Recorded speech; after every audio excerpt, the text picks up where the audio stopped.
All right, good morning. So I'm out here at a horse ranch that's near my farm, and the rancher here is a very nice lady who allows me to use her mountain of horse manure.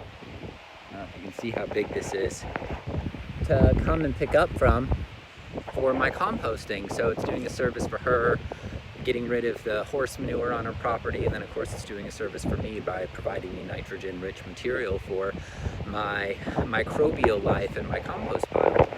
So if that's the first tip here, that you can easily get horse manure and all of the inputs you need from composting on even a commercial scale, I would say locally, especially if you don't live smack dab in the middle of a downtown city area. I'm kind of out in the country here in Denton. There's lots of horse farms and tree services and things like that. So easy to get inputs if you just call around and ask, saying you're willing to take them. The next tip is asking the rancher what goes into the horse's feed. So if they're pasture grazed, if they're having a lot of supplemental feed, what's in that supplemental feed. Also, if they're on an antibiotics regime, like going to a vet clinic to get horse manure may not be the best idea, because those horses are probably on antibiotics to prevent them from getting sick, or dewormers, or other things that are going to negatively impact the microbial life in the manure. So asking what the horses are consuming is important. That's the second tip. And then the third thing is analyzing what's in the pile. So oftentimes manure piles aren't going to be straight manure. They're mixed with bedding or leaf grounds on the leaves, or in this case I have wood chip shavings, like cedar wood chip shavings you can see here, and hay, because that is the horse's feed and their bedding. So I know that my bedding is going to be, or my pile here that I'm scooping from, is going to have lots and lots and lots of nitrogen in it, because it is just a green pile fest. Consequently, it smells slightly like ammonium, especially if I go too far down into the pile. I can get some whiffs of ammonium, and that is the nitrogen and the soil being released as a gas, which is okay, except for that nitrogen's not going into my soil to feed my bacteria and fungus. And so this stuff is so rich in green material. I'm just doing my best to avoid going too deep in the pile, and if I start hitting an ammonium smell, then I stop digging and move to another surface area of the pile.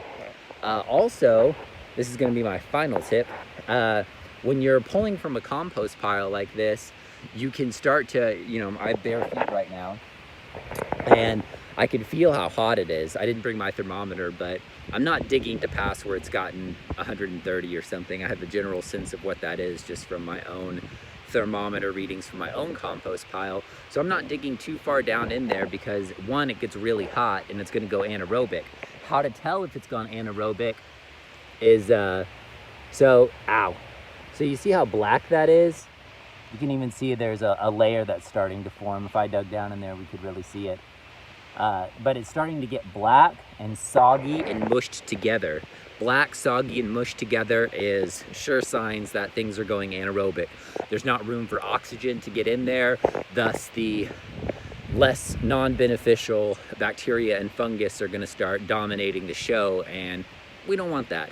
We want the good guys. We want the guys that are going to provide soluble manure to our plants' roots. So we're keeping it aerobic here.